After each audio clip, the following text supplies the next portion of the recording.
আসসালামু আলাইকুম রহমতুল্লাহ। আপনি দেখছেন মুক্তধ্বনি নিউজের সর্বশেষ আপডেট। চলুন জেনে নিই আজকের গুরুত্বপূর্ণ খবর। সুনামগঞ্জের বিশ্বম্ভরপুর উপজেলার শালুকাবাদ ইউনিয়নের ভাদেরটেক গ্রামে ঘটেছে এক চাঞ্চল্যকর হামলার ঘটনা। শনিবার দুপুরে সৌদি প্রবাসী নুরুল আমিনের বসতবাড়িতে দেশীয় অস্ত্রসহ একদল দুর্বৃত্ত হামলা চালায়। হামলার সময় ঘরে পুরুষ সদস্য কেউ উপস্থিত না থাকায় দুর্বৃত্তরা ঘরের আসবাবপত্র ভাঙচুর করে এবং নগদ 19,75,500 টাকা ও 2.5 ভরি স্বর্ণ অলংকার লুটে নেয় বলে অভিযোগ করেন প্রবাসীর ভাইরা।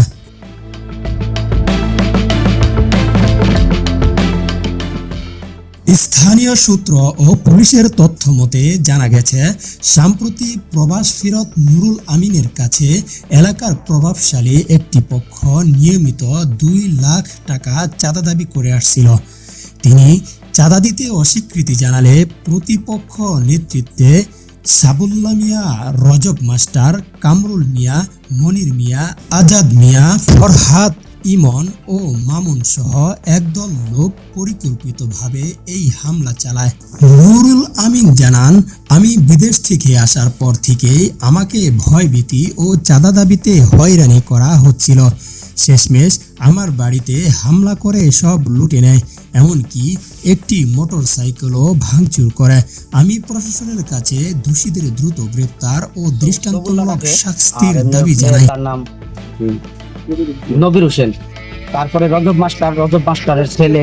আমি চাঁদা না দেওয়ার কারণে তারা দাঁড়ানো অস্ত্র দিয়ে আমার ঘরে আঘাত করে এবং কি আমাদের মহিলাদের উপরও আঘাত করে। বাড়িতে কেউ আসিল না, আমরা আমার তিনটে দেওর জামাই দেওর 3 জন, হেরা কেউ নেই, 300 জন। 4 বছর 4.5 বছর বিদেশ ফিরেছে, অনেক টাকা পয়সা আছে, অনেক মানুষের সুদ দিতেছে না, সাদা চাইছে, সাদা চাইছে সবুল্লাহ আর রজব ডাক্তার সবুল্লাহ, তারপরে আজাদ চাইছে, মনির হেরা চাইছে, আমিরুল, কামরুল হেরা চাইছে, পরে দিছে না দিকে আজকে বাড়িতে মানুষ নাই, আমরা মহিলা মানুষ একা আসলাম। আর সেটা বাড়ি ঘর হামলা করে কুবায় কাটতে সব তো শেষ করে ঘরের সাথে হামায়া টাকা পয়সা লুটপাট করে সব নিচ্ছে। 19,75,500 টাকা নিছে। নগদ এটা ক্যাশ আছে, কালকে এইখান থেকে 25,000 টাকা আমি নিচ্ছিলাম। মানে ওই মেলার কাজের লেগে আমি 25,000 টাকা নিয়ে হে কাজে দিছি।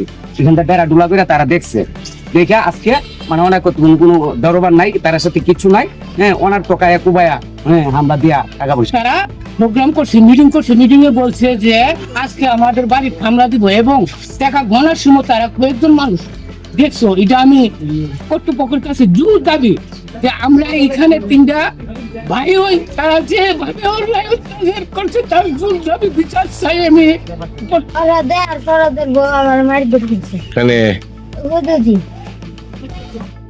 বিশ্বম্ভরপুর থানার SI কাউসার আহমেদ জানান, আমরা ঘটনাস্থল পরিদর্শন করেছি, এখনো লিখিত অভিযোগ পাইনি, অভিযোগ পেলে আইনগত ব্যবস্থা নেওয়া হবে।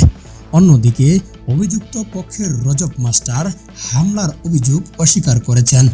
এ ঘটনায় এলাকায় উত্তেজনা বিরাজ করছে এবং প্রশাসনের কার্যকর পদক্ষেপের দাবি উঠেছে সাধারণ মানুষের পক্ষ থেকেও। এটাই ছিল আজকের মুক্তধ্বনি নিউজের আপডেট। সবাই ভালো থাকুন, নিরাপদে থাকুন। আসসালামু আলাইকুম রহমতুল্লাহ।